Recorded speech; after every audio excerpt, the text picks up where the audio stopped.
This is the Tales of Mountain Creek Ranch, and I'm Terry Tucker.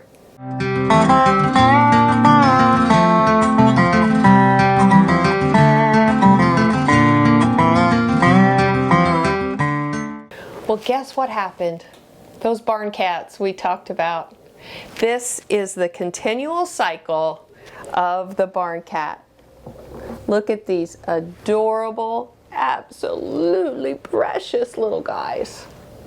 So this is an important time. At about 4 weeks, these little guys are learning more than we can ever imagine. Mama has already started this concept called trilling. Trilling's kind of an interesting thing. I always thought it was just purring, like the cat was happy or whatever. But Mama uses trilling to teach.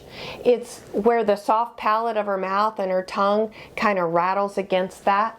So when her babies are real little, at about 3 weeks, she starts trilling with one hope in mind, and that is that her babies will mimic her.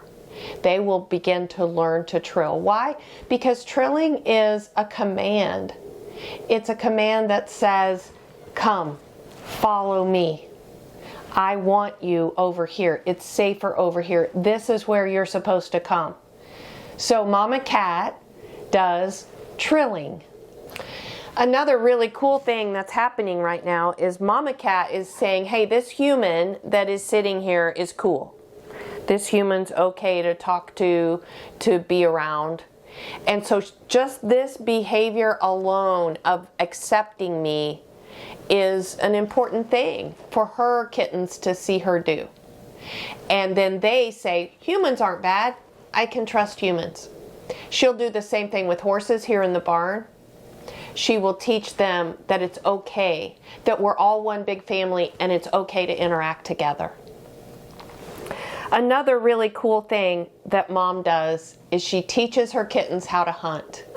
So when they're about 4 weeks old, she will go out and she will get a mouse or whatever her prey is, and she will bring the dead animal into where the kittens are and allow the kittens to see the dead mouse and be comfortable with that dead mouse. So it's just there, and then she'll show them that that's food and that that's what we do. Later on, when they're bigger and have their claws and they're a little tougher, she'll actually go get a mouse, but she won't kill it. She'll bring that live mouse in, put it in their surroundings, and teach them to actually chase it and hunt. All of this Mom does through modeling, through showing the behaviors that she wants to see more of. Doesn't that sound a little bit like leadership? Shouldn't we lead as leaders with behaviors that we would like to see more of?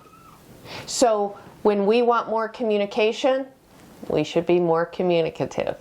When we want to have a sense of urgency on our team, we as leaders need to display that sense of urgency. When we want to have openness and honesty and transparency, then we as leaders need to be open, honest, and transparent.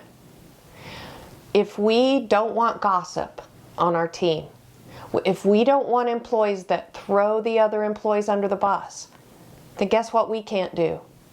We can't gossip, and we can't throw our employees under the bus to each other. So a few years ago, I was coaching an individual that was truly struggling with his culture in his company. He just was finding a hard way to quote unquote fit in. And I began to just talk to some of his followers, some of the people that were downline from him on the organizational chart. Oftentimes stories would surface about other employees, and I would casually say, well, how do you know that? And they would call out the man's name and say, oh, he shared that with me confidentially. He shared that with me. Guess what?